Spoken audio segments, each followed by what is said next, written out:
Isa, my name is Tobias, and today we're going to be checking out Serve by XLOV. Now, I am a little late to the party. I was traveling, but the moment I found out that this group made a comeback on Pride Month, I had to go and check it out. I'm so excited. I'm feeling mellow today and a little sad. I know I'm feeling sad every day. So, when they say serve, maybe it's like glamour and a little bit of glimmer. But I'm also hoping they're serving as a little bit of sadness, because that's kind of what I'm looking for today. But we're going to check out the song once, we're going to read the lyrics, and then we're going to rewatch it again.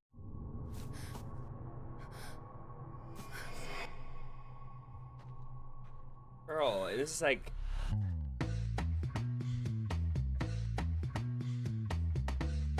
Oh!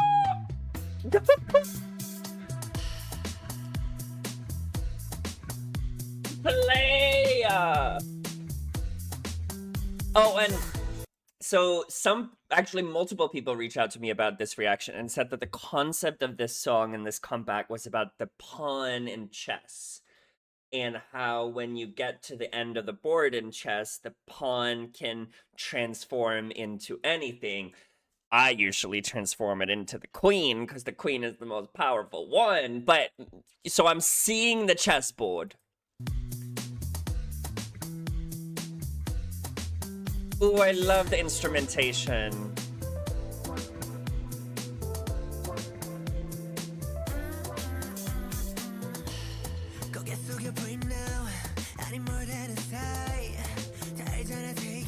Oh, oh.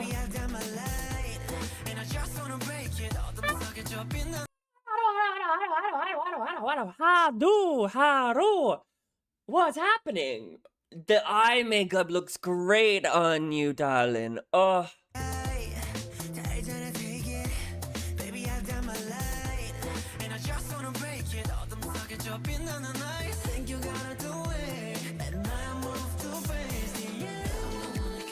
Oh, they're...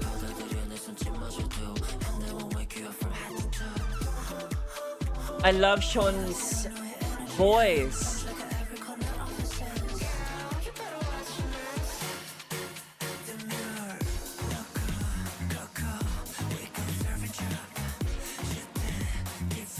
Oh, can we spend a little bit of French?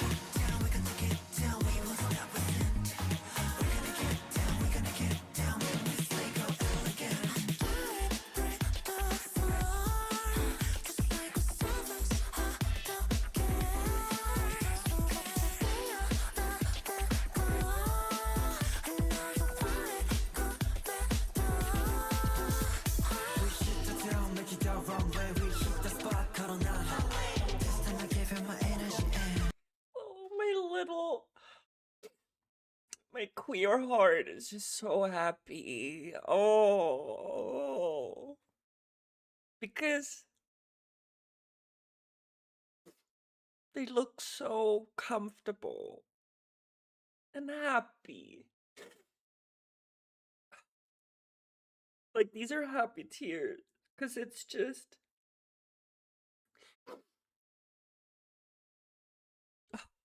I'm just fluttered.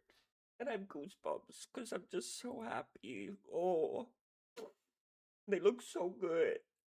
So good. Oh my god, I love the hair. Oh, and the voice.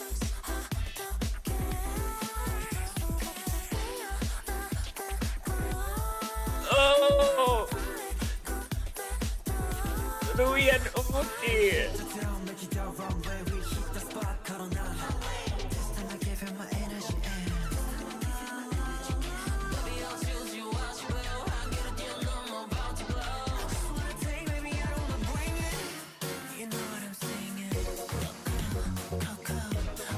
Okay, a little bit of voguing. Yeah.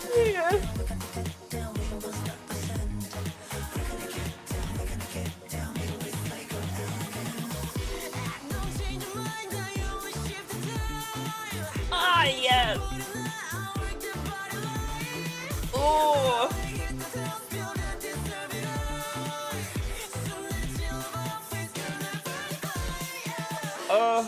They all look so good.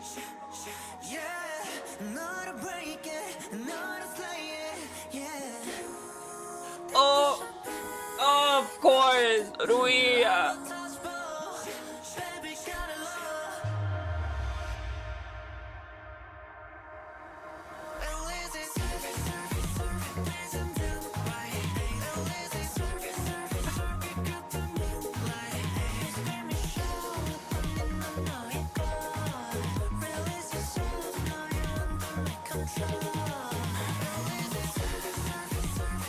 I'm,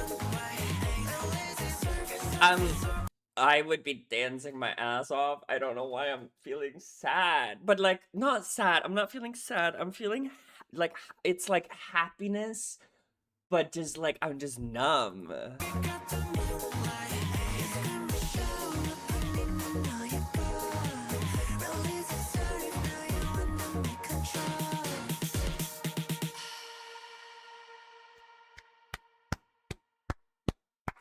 Slay, queens. Slay. The song is great. I think what's getting to me is just there's a lot of sadness in the queer community over the past few, honestly, for a long time. At least I have felt pretty devastated with just everything that's happening, the regression, the violence and everything, and seeing for people, for human beings, being so authentically themselves and feeling comfortable in their skin. And it almost takes me back to Lady Gaga, like the early times of Lady Gaga. And if you're maybe a little bit younger, you might not be able to truly fathom what Lady Gaga was able to do for the queer and LGBTQ community. It was like life changing to see someone embrace that don't want to say lifestyle, because at the end of the day it's just fucking humans, but it's just really refreshing to see, because I think K-pop very often is very shallow in the way that they approach topics of being comfortable in your body or these type of things. And then just seeing these four guys, four people, I don't even know if they all identify as guys, but just seeing these four human beings, it just makes like my queer heart so happy. So happy. And I hope that they feel happy. That's all I care about. And the song is a bop. The song is a bop. I mean, we're gonna read the lyrics, but the song is a bop. The song is a bop and a half. Okay, so I do like that before we even say a single word of the song, we do some, some breath exercises. Like almost that the physicality comes before the lyrics. Like we go, ah, yeah. Like it's almost like the body arrives before the sound and the lyrics, right? And like I'm just like thinking about serving. Like serving is about making an impact during your entrance before you even say your first word. And that's kind of what Umuti is doing by being all, breathy, if that makes sense. Okay, so let's start with the first verse. And I'm doing my own translations, and I'm having an issue with the first line because I'm translating both into bowing my head and bow your head. And I think it's because in Korean, they actually chose to not have a subject here. And I feel like that's intentional. Knowing what I know about XLOV, I feel like pronouns and the intentionality between that is very on purpose. So I'm going to explode both. But Umuti says, bowing my head or bow your head, pray now. I need more than a sigh. You know it all. Take it, baby. I've done my lying. Oof, oof, ooh, I feel like, oh, I got goosebumps. What the hell? And it's funny because I'm already immediately thinking about like submission and dominance, right? Because if it's bow your head, That's a command, right? Bow your head, pray now. Like Umuchi is telling us in a very commanding way, right? To bow and pray. And to me, those are very, I mean, religious connotations, but also vulnerable, right? Like, what are you praying for? And Umuchi says, I need more than a sigh. A sigh. A sigh is right? It's not quite the truth. It's like almost. Maybe sigh is the definition of almost in this context. So I need more than an almost. It's also interesting. I don't know if there's this saying in Korean or in English, but in my language we have a saying that goes living in sigh, and it means that you're sort of like permanently almost living. You're essentially permanently living in the almost, in the close enough, but never quite there. And in my context, a lot it brings, and I'm obviously reading this from a queer lens, right? But a closet, a fictitious, a metaphorical closet could also be a sigh, right? Of like wanting to break free of that inauthenticity and that closure that life is giving you. Oh, I'm like, it's like all making sense in my head, but I can't put it into words. Like how I'm interpreting it. And maybe this is just like me getting way too into my own details, but I like both interpretations of bowing your head or bowing my head. But I do think bowing my head is a more vulnerable interpretation of the lyrics, right? Because she or they is essentially saying that I am done being confined by this space. And to me, sigh is also an expression, right? You don't necessarily say anything, right? You just let out this expression that doesn't really tell us anything. And Umuchi is saying, I am done doing that. I have lied. I'm right, like, baby, I've done my lying, and I just want to break it. Haru comes in and say, kind of like alongside Umuchi. But I like that, babe, I've done my lying, and I just want to break it because now I'm back to that closet of like, I am done living in this confinement of a space. And metaphorically, it could be a closet, right? But they're probably also talking about a box and expectations of how maybe a K-pop group is supposed to act, or these things. And I think that they're essentially saying, I need to be free. I need to rise above that confined space. And I need to do more than almost. I need to truly commit to serving, right? Like to expanding beyond the expanding beyond or leaping beyond the limitations that are given to me as a performer, as an artist, as a man, potentially, even if we want to talk about gender expression, because I know that XLOV also really goes into the idea of gender fluidity and gender expression. Okay, so Haru goes, those shining eyes in the darkness think you're gonna be too late, and I move too fast. Yeah. So, Haru, what are we saying? And guys, it's so early in the morning for me, so my brain is not working. So let me go line by line. Those shining eyes in the darkness. So how can the eyes be shining in the darkness, right? Because I'm imagining a closet, hypothetically, right? Let's say we're inside a closet. It's all dark. There's no light coming through any crevices or anything. The eyes should not necessarily be shining unless there's something within the closet that makes them shine. And those shining eyes, right, means that it's not the narrator, it's not Haru, it's someone else. And the light is either gonna be from them or from Haru. Think you're gonna be too late and I move too fast. I'm like, something is clicking in my mind, but it's not. But this is like where I am going. you know, there's a lot of movies, and I don't want to say these are queer movies or BLs. I think it's actually often heteronormative movies where there's like a gay side character or a queer side character. And you know how oftentimes it's someone who's expected to be in a certain way, right? They're scared to come out of the closet because of the judgment from other people. And the and in their mind, metaphorically, right, they're in the darkness, right? And to me, the darkness is the sigh. It is the glooming sighness of almost being able to live your authentic selves but never really do because you're scared of the consequences of it. Now, you meet someone who is authentically themselves, right? And you fall in love with them, right? And you see just how wonderful life can be for the very first time, possibly, right?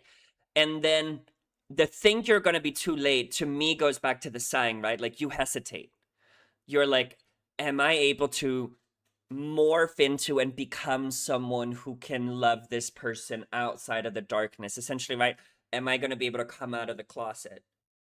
But I think that hesitation is what makes you think that I'm I'm too late. I can't. I'm not at the same pace of the other person. But then and I move too fast. Yeah, it sounds so casual. And then that's where I'm like losing the thread of my story because I'm like that makes sense, but then and I move too fast here. Like there's something more to it on that line, and my brain is not clicking it. Like maybe it's also saying that the narrator is not gonna wait for that hesitation. That they're actually the shining eyes in the darkness who is not gonna submit themselves for sighing, as they're saying, as Umuti is saying, or hiding themselves for the gratification of other people. They're going to live their authentic truth, right? Because they've said, I've done my lying. And I think this is true for a lot of people who spend a lot of time in the closet, right?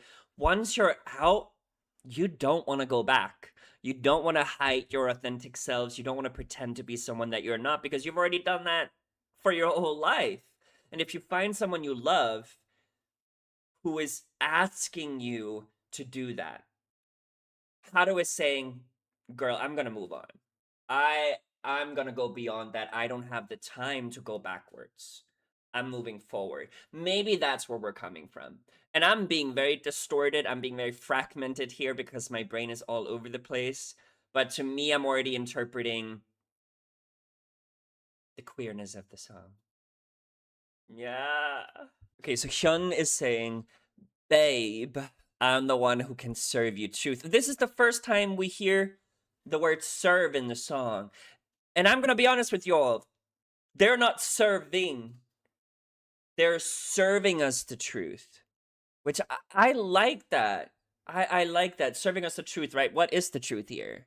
And I like it because we're almost talking to the audience here, right? Of like, I'm the one who can serve you the truth, accept even my every gesture, and then we wake you from head to toe. What I'm interpreting here, right, is that Hyun is kind of saying, I can serve you, I can give you my most authentic self, truly the truth, not a half, not a sigh, not a half-assed expression. I can serve you emotions that are authentically me. And I like the accept even my every gesture because I think something that a lot of people might not be aware of, but is that, and this is not just for queer people, it's any marginalized community, have a tendency to develop codes and signals in order to communicate with each other in a way where they can understand each other through those signals without other people who are not a part of that community being necessarily able to do so. That is why, at least in the West, a lot of queer people or a lot of gay men actually became more flamboyant with their hand movements because it was a signifier in big cities that, you know, we're comfortable with each other, we know it, right? So I'm saying that, right? Like I like that they're saying that not just these grand serving movements is what you need to accept from my authentic selves, but even the small gestures, even the small movements that I'm able to do that signifies queerness, right? Because queerness is not this grand flamboyant thing only. It is, but it's also smaller moments that signifies that you are in this particular way. And then we wake you from head to toe, right? Like I am, like how I'm imagining is like you're really and becoming your energy and spreading to every corner of your senses. Like I'm really imagining that you are being served change. And you know that idea of like when you have a coffee cup and you start pouring water into it, it's like this is how pain goes away, and like over time the water becomes less black and eventually it's clear. To me, I'm like imagining the opposite, that you have this water that's monotonic, it's kind of the same, it's homogeneous, and they add color to it. Right? They add blue, they add red, and they really transform the whole water, the water being you. Right? They're really saying that we can, once you accept yourself and you become yourself, you change. Like you're not gonna go back. You're gonna move forward. You're gonna transform into, and I love the next line, and I'm just moving on, right? But girl, you better be watching us, Demure. Girl has a queer connotation to me. It's like I immediately pick up, I mean, even I say girl, but it has that queer context embedded to it. And I like it. You better be watching us, Demure. And it feels very fragmented or like segmented when you think about it, because you better be watching us. You would expect grand gestures, but to me demure means elegance, glamour, not, you know, not reacting to something in a grand way. So they're almost like contrasting that a little bit. Okay, so let's go through this chorus. Loco Coco, we gon' serve and drop. I devour you. And this is in French. Je te devour. I don't speak French, so maybe that's how we say it. I need stamina. We're gonna take it down. We're gonna take it down. We won't stop. We ascend. We're gonna get down. We're gonna get down. Mean, we slay. Go elegant. Okay, so we need to start from the beginning. I don't know what a logo coco is. I know loco in Spanish means crazy. I don't know what coco is, so I'm looking it up. When I looked up loco coco, it's a vegan chocolate eatery. I don't think that's what we're talking about necessarily. But cocoa has different meanings, right? It could be a coconut. It's also a term of endearment, like a darling. It's also a fashion designer, Coco Chanel.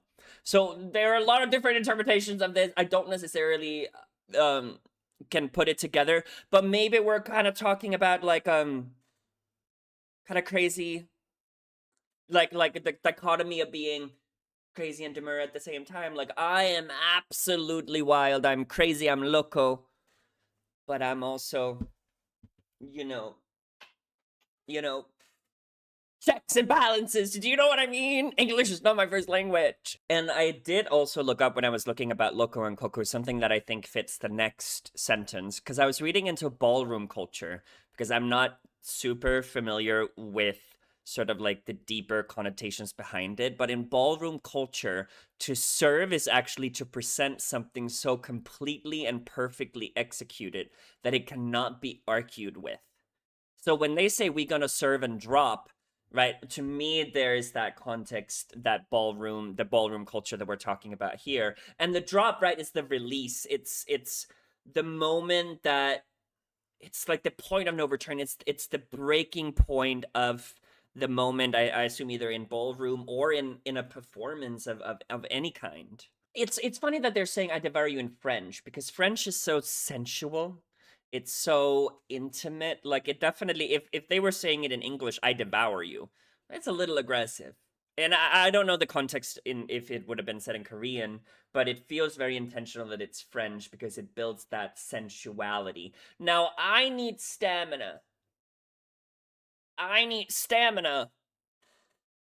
I need strength. I need power. I mean, I don't know why I'm thinking about sex, because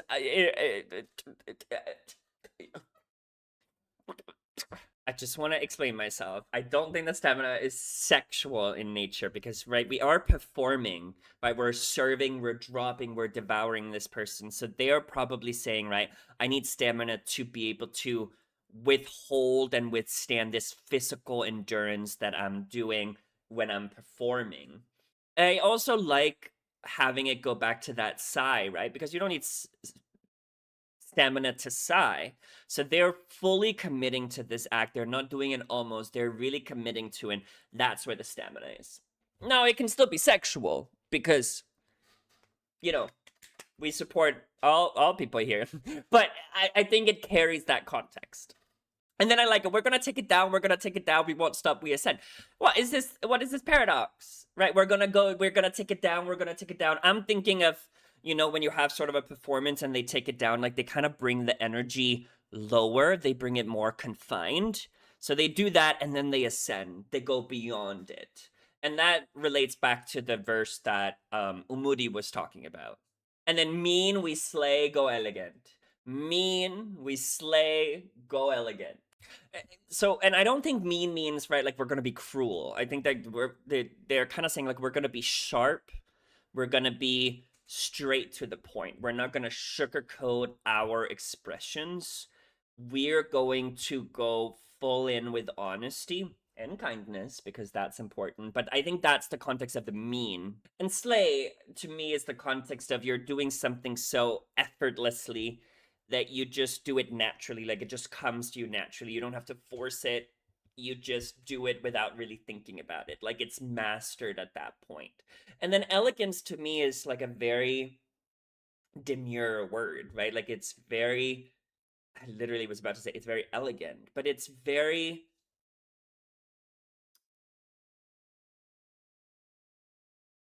elegant. Like, I don't know. I like the post chorus. I don't need to break the floor, just like we serve phase. I don't care. A flower blooming at my fingertips. What a beautiful imagery. I know you want it even in your dreams. I mean, I like it, right? I don't need to break the floor, just like we serve face. And face to me is, right, it's like presence, like just like breathtaking performance without really doing a lot. And the flower blooming at my fingertips and the fact that this is in Korean is like such a beautiful imagery. Like she's almost saying, I am going to create beauty and impact from like the touch of my hands. Like it's such a beautiful imagery. And I love that it's present even in reality, but in the dreams, like she is haunting this person, whoever you is. It might be us, right? Like even in when we're awake, but also in our dreams. But it could also be, right, like we we aspire to be what she's able to accomplish. Do you know what I mean? So the next verse is, we hit the town, make it a runway. We hit the spot, stepping out. This time I'll give you my energy, and this time I'll give you my energy again. Baby, I'll choose you, watch you glow, leaping beyond the limits, about to glow. I just want to take it, I don't mind bringing it. You know what I'm saying. I like the I'll choose you. Like it just brings control to the whole song, right? Like, and it's an active decision, right? Like they're not choosing to be with this person beyond anything of choice. And I like that. Because I'm reading the rest, and I think the meaning of this song goes back to the very first beginning, right? Where XLOV is done performing in a fake way, right? They're done lying, they're done hiding, they're serving truth. And the truth is queer. And I mean that in like the simplest way, but also the truest way, right? Because there is queerness holds a lot of different adjectives, right? Like there's the elegance, the serving, the performing, and all of those things. But I love the imagery of the flower. Or like the moment that X-Love stopped lying, flowers bloomed. And flowers, right, are hope, it's beauty, it's these very positive feelings. And to me that's right. Like, did you see I'm the flower? So I love that they're taking this term serve, which is really, right, slaying, you know, has very clear context in the queer community, but also at the end of the day in this song, it's just, we're gonna serve you the truth of us. And that's like my takeaway of the song. Okay, so let's watch it again. I am sorry for my lyric. Like I felt like my brain got really scattered because it's so early in the morning. But I like the meaning of the song. I kind of forgot what it sounds like because it's been so goddamn long. So let's see.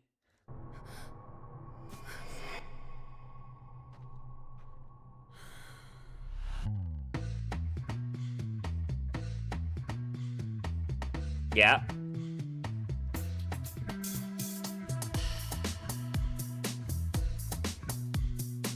I love the different eye colors. Are there no English subtitles? There are no English subtitles.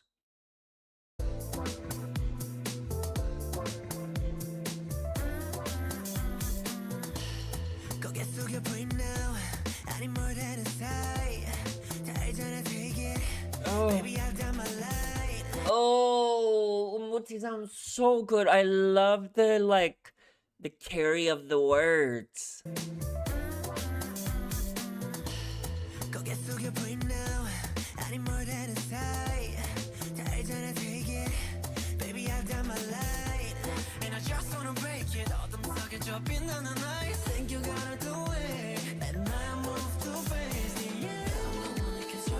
Oh, oh, they're like performing for her.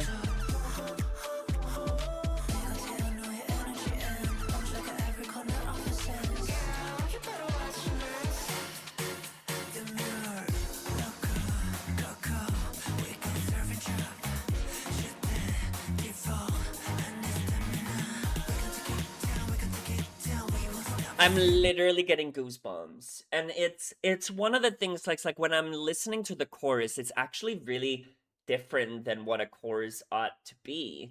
It kind of lowers, you know, usually the chorus kind of explodes and you do this and they kind of take it in, become a little bit more demure.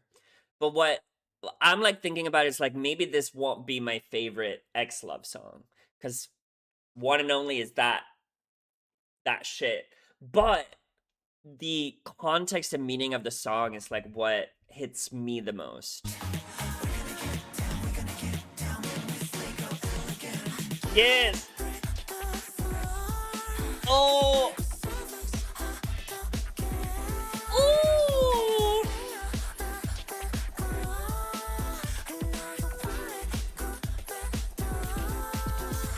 Girl, I'm hungry.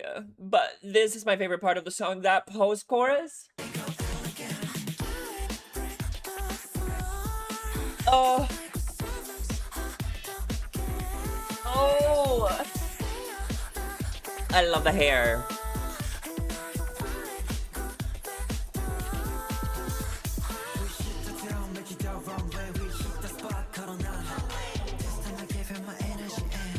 Haru.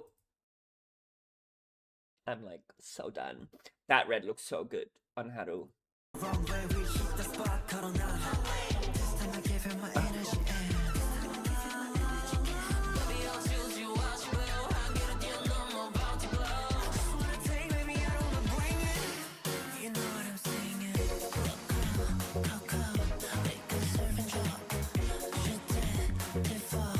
The French also sounds so elegant.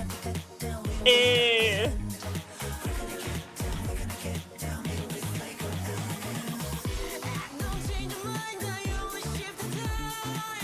Oh. Oh, and he brings such a different element to the post-chorus.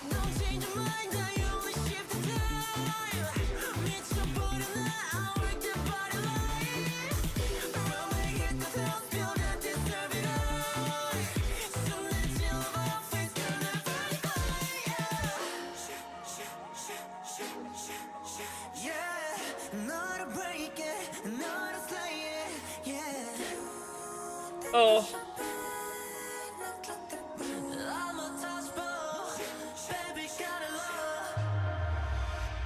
Very religious.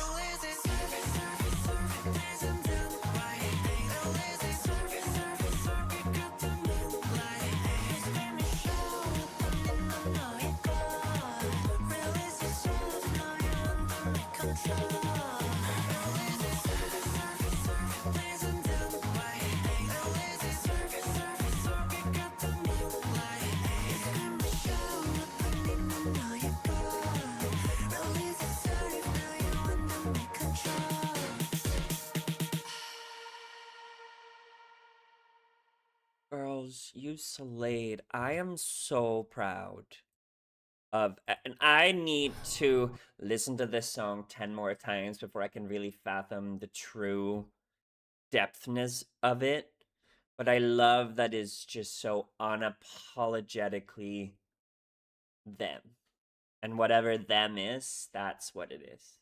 Do you know what I mean? Like that's at least how I feel. Thank you so much for watching. I believe this was an album or a mini album. So you know what? I do want to check out the other songs so far. I want to support good artists who bring out authentic artistry that needs support. So be tuned in for that. It's going to come very soon. But let me know what you thought. I would love to hear your opinions. I feel like my understanding of the lyrics were not that well executed. I think my mind is just really scattered because I want to be very discern with how I approach conversations about queerness because it is such a historical, like there's a lot of historical context in a lot of the lyrics that they were talking about that I might be ignorant of and don't understand. So if you have any additional context for the song, I would love to hear it. But let me know what you thought. Bye.